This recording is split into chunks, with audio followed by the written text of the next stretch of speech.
With so many actors trying to make it big, the chance of becoming a known name with a generous filmography are slight. Even after obtaining such fame, not all actors are able to maintain an exceptional career. A single film can ruin it all. Here are 10 famous actors whose careers were ruined by one movie.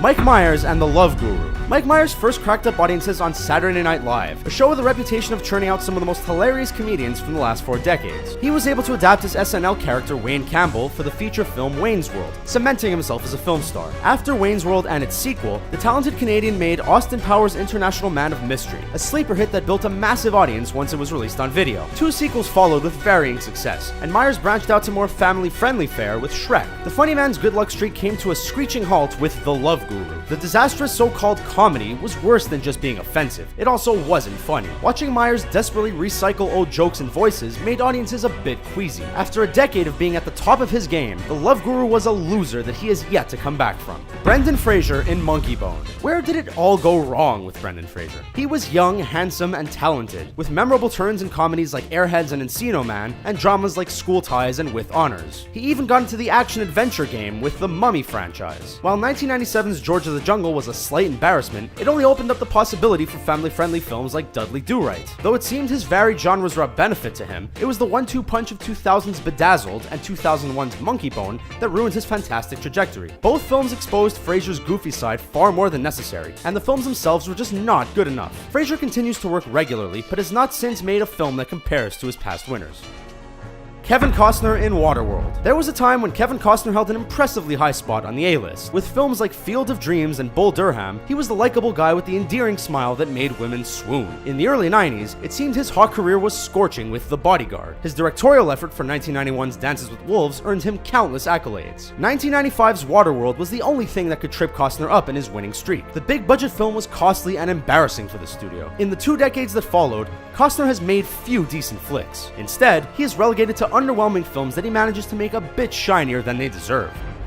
John Travolta in Battlefield Earth. John Travolta has not always had a smooth acting career. After the classic musical Grease and playing the slick-moved Tony Manero in Saturday Night Fever, Travolta became a household name. The 1980s were a quiet time, but the beginning of the 90s provided a decent role as Kirstie Alley's paramour in the Look Who's Talking films. However, it was Quentin Tarantino's 1994 film Pulp Fiction that sparked an official comeback. His role as a loquacious hitman reminded audiences of his charming presence. He quickly began releasing film after film of solid work in the 1990s, playing a lunatic in Broken Arrow to an angel in Michael. The Scientology-based film Battlefield Earth caused Travolta's career to veer off the rails. The film about an alien planet just ended up alienating film fans. While Travolta still works occasionally, his name and films have been tarnished by the big-budget disaster.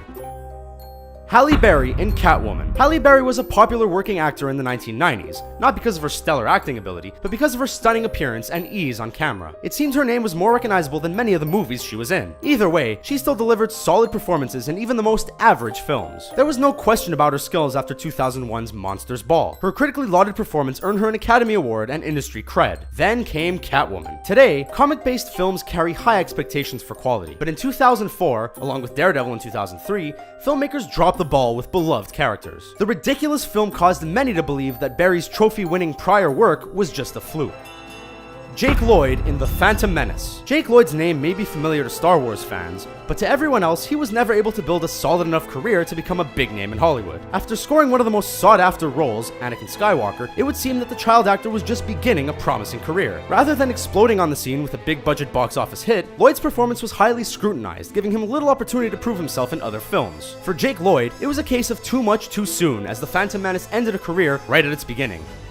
Cuba Gooding Jr. in Boat Trip. John Singleton's 1991 drama Boys in the Hood introduced audiences to the perils of living in the gang-infested South Central. It also introduced Cuba Gooding Jr. He hit even bigger success a few years later in 1996's Jerry Maguire, a film that lent him the unforgettable line, "Show me the money." His role as football player Rod Tidwell highlighted Gooding Jr.'s unending likability and talent. After winning an Academy Award for Best Supporting Actor, his choices expanded exponentially. With a few decent films like Medal of Honor and Radio, he made a major misstep with Boat Trip. The progressive film about a guy who goes on a gay cruise was not just a terrible film, it was a sad moment in Gooding Jr.'s career that had grown sketchy leading up to it. The movie ultimately left a lasting bad taste in audiences' mouths. C. Thomas Howell in Soul Man. There are some actors whose careers warm up in the 80s and only get hotter. Then there are actors who disappear into obscurity. C. Thomas Howell was one of the unlucky 80s stars who made such a poor film choice that he was given little room to grow. After playing Ponyboy in the film adaptation of The Outsiders, he went on to star in the killer ensemble film Red Dawn. It was 1986's Soul Man that not only ruined his potentially long-lasting career, it left audiences wondering how the film was greenlit in the first place. The premise of the film involves a white student sporting blackface to earn a scholarship for African-American students. It is hard to clearly state whether Soul Man was the sole reason for C. Thomas Howell's ruined career, but it certainly didn't help. Alicia Silverstone in Excess Baggage. After appearing in 3 music videos for Aerosmith, it was hard not to fall in love with Alicia Silverstone. The bubbly blonde teen was beautiful, yet had devilish eyes that aided her villainous role in The Crush. Her performance as the filthy rich but incredibly sweet Cher Horowitz in 1995's Clueless catapulted her to instant mainstream star. After the overwhelming success of Clueless, all eyes were on Silverstone's next career move. After a short hiatus, Silverstone returned with 2 films in 1997, Batman and Robin and Excess Baggage. While the superhero flick was ridiculed plenty, it was Excess Baggage that took the largest jab at her career. The mediocre film was made worse with Silverstone's constant high-pitched whine, something she avoided in the past. Though she was able to obtain a lead role in the 1999 underrated comedy Blast from the Past, she has been unable to recapture her same level of fame.